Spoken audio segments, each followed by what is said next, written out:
Hi there, it's Chrissi here from Total Fluency, and it's the end of week 12. So this week, as you can see, there's not much change to my statistics because I took a bit of a learning break over the Christmas holidays. So there's just a couple of extra hours there of learning, taking me up to 43 hours total.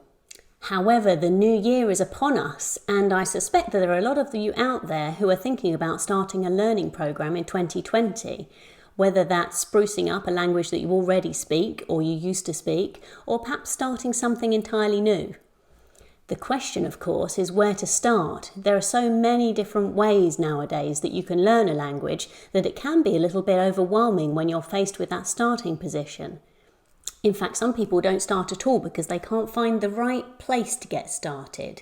Some are brave and they jump in feet first into the first program they come across next, whether that's an advert in the local newspaper for evening classes at the local college, or perhaps an online app that they see in their social media advertised.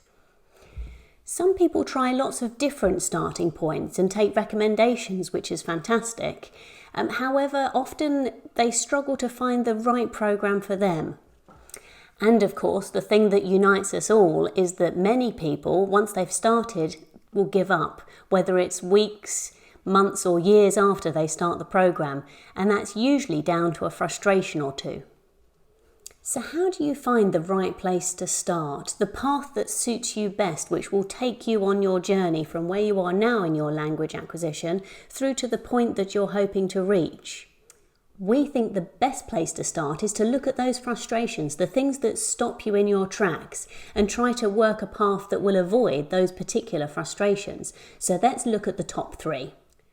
The first one is, it's taking too long. It's taken, how long do I have to study a language for? Is it weeks, months or years? How long is this going to go on for? The second is time related as well, but it's more about the time it takes up in each day.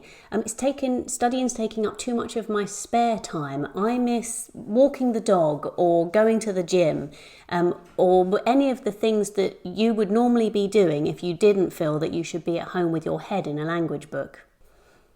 And of course, the last and most common is I'm not getting anywhere. I'm not making the progress that I wanted to make. It's too hard. I'm not good at languages. I'm not going to make it. And of course, these are all very real and very reasonable reasons to stop learning a language. But the good news is for you that they are avoidable. What you need to do is find the right path for you, the path that avoids the frustrations which are most likely for you.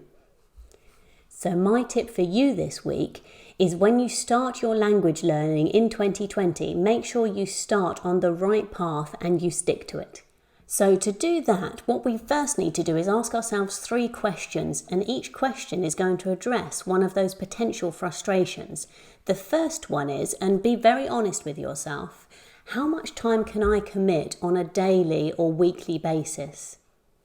The second one, of course, is closely related because it's how long can you keep up that commitment? If you're going to be studying 15 minutes every day, how long can you keep that up? Is it 6 weeks, 6 months, or a couple of years?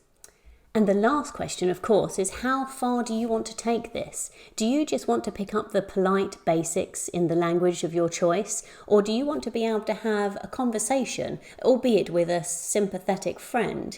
Or perhaps you want to go the whole hog and you want to be able to talk to anyone, anywhere, at any time. You can use these CEFRL levels and the indicated time to get a rough idea of how much study time would be required to reach each specific level and figure out exactly how much time you want to put in and therefore how far you're going to get. And of course, you may want to consider accelerated language learning as the way to get maximum benefit from every single minute you invest into your language learning program.